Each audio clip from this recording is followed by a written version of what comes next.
Jeremiah 33. The word of the Lord came to Jeremiah a second time while he was still confined in the court of the guard.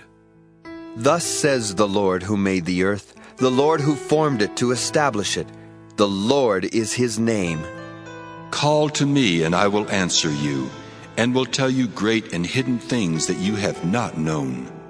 For thus says the Lord, the God of Israel, concerning the houses of this city and the houses of the kings of Judah that were torn down to make a defense against the siege ramps and before the sword, the Chaldeans are coming in to fight, and to fill them with the dead bodies of those whom I shall strike down in my anger and my wrath.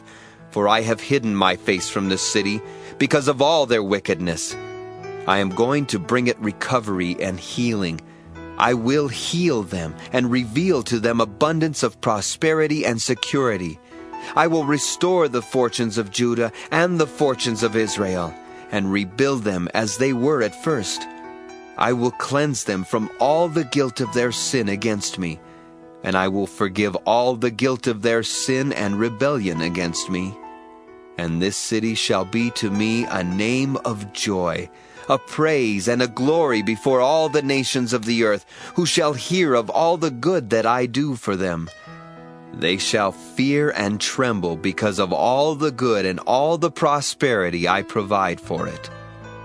Thus says the Lord, in this place of which you say, it is a waste without human beings or animals, in the towns of Judah and the streets of Jerusalem that are desolate, without inhabitants, human or animal, there shall once more be heard the voice of mirth and the voice of gladness, the voice of the bridegroom and the voice of the bride, the voices of those who sing as they bring thank offerings to the house of the Lord.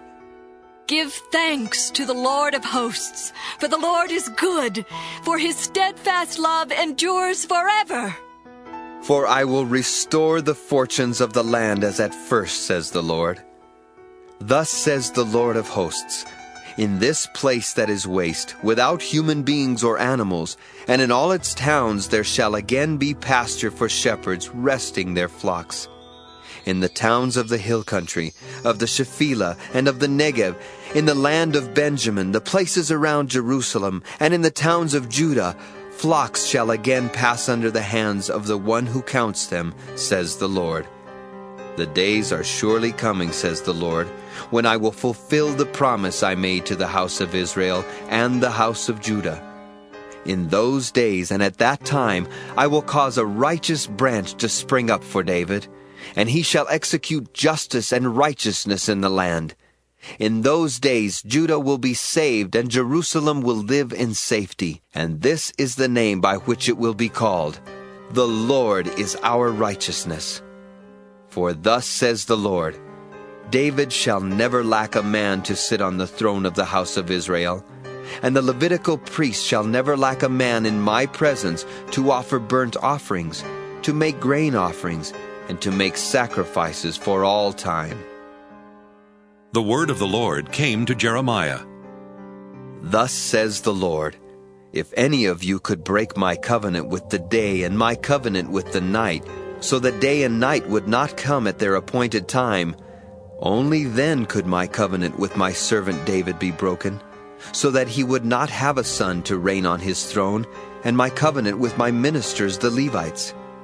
Just as the host of heaven cannot be numbered and the sands of the sea cannot be measured, so I will increase the offspring of my servant David and the Levites who minister to me. The word of the Lord came to Jeremiah.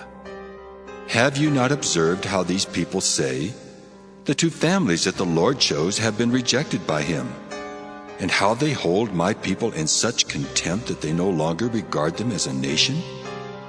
Thus says the Lord, only if I had not established my covenant with day and night and the ordinances of heaven and earth, would I reject the offspring of Jacob and of my servant David, and not choose any of his descendants as rulers over the offspring of Abraham, Isaac, and Jacob. For I will restore their fortunes, and will have mercy upon them.